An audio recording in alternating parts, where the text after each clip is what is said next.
Hey guys, just want to make a short video on how to debunk, that the Bible is the telephone game and how to prove that the Bible is actually real. Okay, so this is going to be a quick video for God's Corner as well as Pentagram 10 channel. Okay, so this is how you rebuke that kind of statement and how ridiculous it is to even those people that make that kind of statement and how unintelligent they are about, the Bible. Okay, so we're going to skip the obvious stuff like we can prove that Noah's Ark is real, we can prove Jesus is real and all that. I'm just going to use real events in real life right here, right now, that proves that the Bible is real. Okay, so someone comes up to me and they say, hey, Robert, the Bible is nothing but a telephone game, and it's just like, passed on from generations to generation, and it's different all the time, the Bible is changing all the time, everything like this. This is how you rebuke that. This is how you debunk it, okay? Saying that the Bible is fake is like saying like biology is fake. And let me show you what I mean by this, okay? And this is what I do with people on a regular basis, and it works every time, okay? It makes them think. I go, okay, the Bible, you have all these people back in Jesus' time, right, that wrote down their what they saw, like how we keep a diary, okay, all right, and they write down all the people that they were with in that group, okay, and then write down how many people that they could count that was there. And there's been accounts of people that have kept a separate diary. There've been accounts of people that have kept, 10, 12 people. The disciples, for example, 12 people, right? 11 eventually because of what happened there, the betrayal of Jesus. But all the way up to 500, all the way up to 5,000 people saw Jesus Christ after he had died. Okay, but also saw Jesus Christ perform the miracles while he was alive.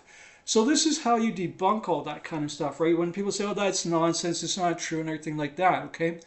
That's like saying this, okay? You and I are in biology class, okay?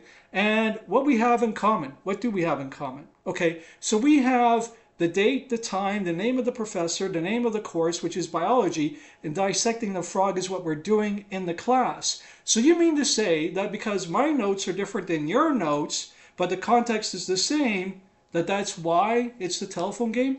And then you see how ridiculous that claim is, right?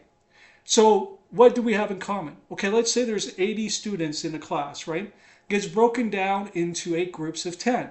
I can confirm you, you can confirm me in the group. The professor can confirm everybody in the class. He takes a head count, right? Then we got the date, we got the time, we got the professor, we got the course that we're taking, biology, and we got what we're doing in biology, dissecting a frog. In other words, the context, right? Okay, we all have that in common. But because you write your notes differently than I write my notes, does that mean that biology didn't happen? That's what you're doing when you make the claim that the Bible is the telephone game. That's how ridiculous that claim really is, okay?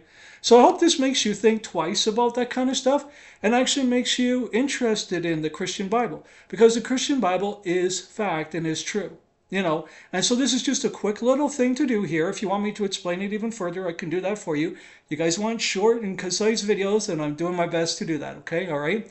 And other things too, because of science and technology, nowadays you don't need to have faith. It would take faith to deny Jesus Christ than it would to accept him.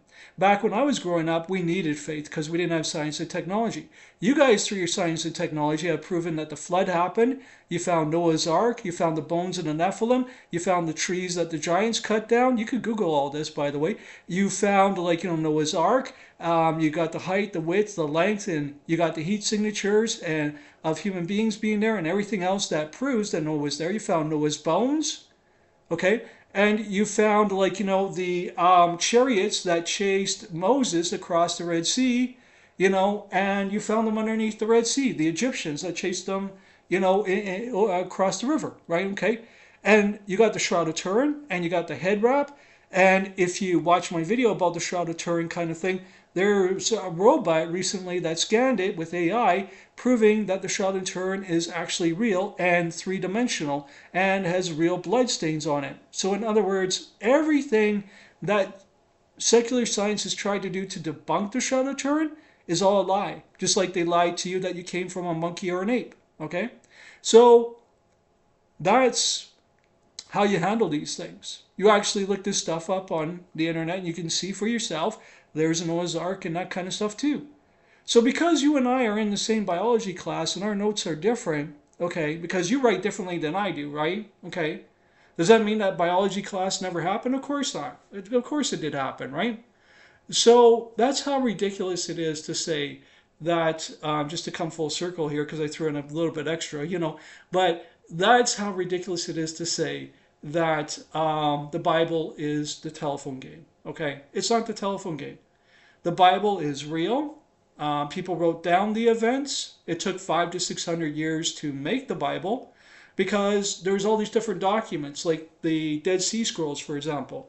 And then you got to test them. You got to go, okay, did these events actually happen? Who else can confirm this? Where else do we have writings of these events? How many people can actually confirm this? How many people wrote about this? And especially when you got people like Jesus Christ's enemies, like Pontius Pilate and things like that, writing about Jesus Christ and writing that they see them performing miracles and things like that. Yeah, that's a big deal. So the Bible is not the telephone game. Okay? The Bible is not a bunch of fictional stories on how to live a good life. Yeah, it does. It is how to live a good life, absolutely, 100%. If you do everything that the Bible says, you're going to have an awesome life. Except for those that hate you because we got free will, right? So then you have Satan, who's the ruler of this planet, kind of thing. And then you got a hard time because you're a Christian. And that's what we're going through right now, is those days, right?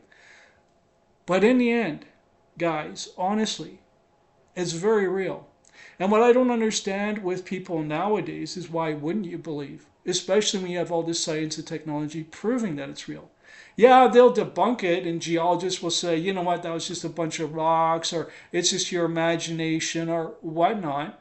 But when you actually take scientific equipment to the site of where the claim is made, and then you go and investigate it properly from a neutral standpoint, okay, and you don't add in religion, you don't add in secular, you just go, okay, does this thing measure up to be Noah's Ark, for example?